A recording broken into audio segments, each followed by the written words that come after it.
Bismillah. Референдум учаскелерінің есігі әнұранмен ашылды. Таңмен таласа келген қоғам белсендісі Өркен Абдыреев.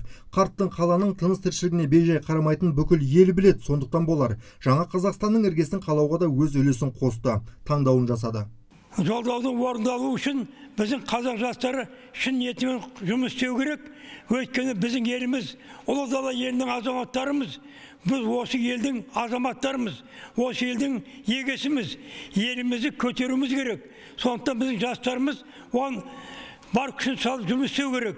Біздің қазақ елі өйткені еліміз көп болғанымен де асты тола байлыққа тола. Сол байлықты халқымызға жаратып, халқымыз бақытты дәулетті өмір сүру үшін талмай жұмыс істеуіміз керек. Президентіміздің айтқан жолынан таймай, бәріміз қолдау тауып, елімізді дүниежүзіндегі алдын қатар мемлекет қатарына жетуіне күш жігерімізді аямай жұмыс істеуіміз керек. Бәріңізді соған шақырамын, қолдаймын. Еліміз бақытты болсын, Қазақстанымыз гүлдей берсін. Алла тағала бізге сондай бақытты елде өмір сүруге нәсіп етсін. Алла ниетімізді қабыл көр. Аллаху акбар. Өркен Атайдың үлгілі ісін учаске төрайымы да байқады. Батасын алып, сыйлығын жасады.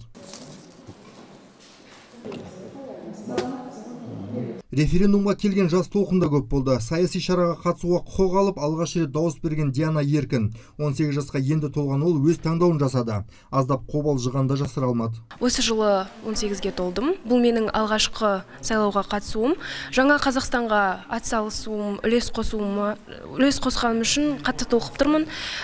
Және бұл жаңа Қазақстан үшін өте дұрыс нәрсе деп ойлаймын. Сондай-ақ үйден дауыс берушілер де болды. Ғасыр жасаған Кейуана Сара Ибраһим қызының денсаулығына байланысты сайлау комиссиясының мүшелері үйіне барды. Кейуана өмір бойы теміржол саласында жұмыс істеген. Зейнеткер бүгінде 5 қыздан 69 немере шөбере сүйіп отыр. Бәле-жәлелерден, қауіп қатерлерден сақтап, жақсылық болсын көргеніміз. Енді біз бүгін барымыз, ертең жоқпыз. Бар бала шағалар, өсіп өткен оқушылар, осыларды Құда қаласа Алла тағала жақсы болып, шетелдердің жақсысы деген адамдардың елдерінде бізде сол сияқты халық, ел жұрт болайық, айналайын, жақсы болсын деп ойлаймын. Айта өтейік, қалалық аумақтық референдум комиссиясының төрағасы Қайырбек Құнанбаевтың айтуынша шаһарда 311 референдум учаскесі жұмыс істеген. Дауыс беру құқығына ие 631.130 сайлаушы тіркелген. Қала аумағында референдумның заң талаптарына сай өтуі үшін 900-ге жуық байқаушы бақылау жүрген. Оның ішінде шет мемлекеттерден келген 12 байқаушы. Нұрлан Пайызов, Айбек Бекбау, Мирас Ашенов, Нарньюс.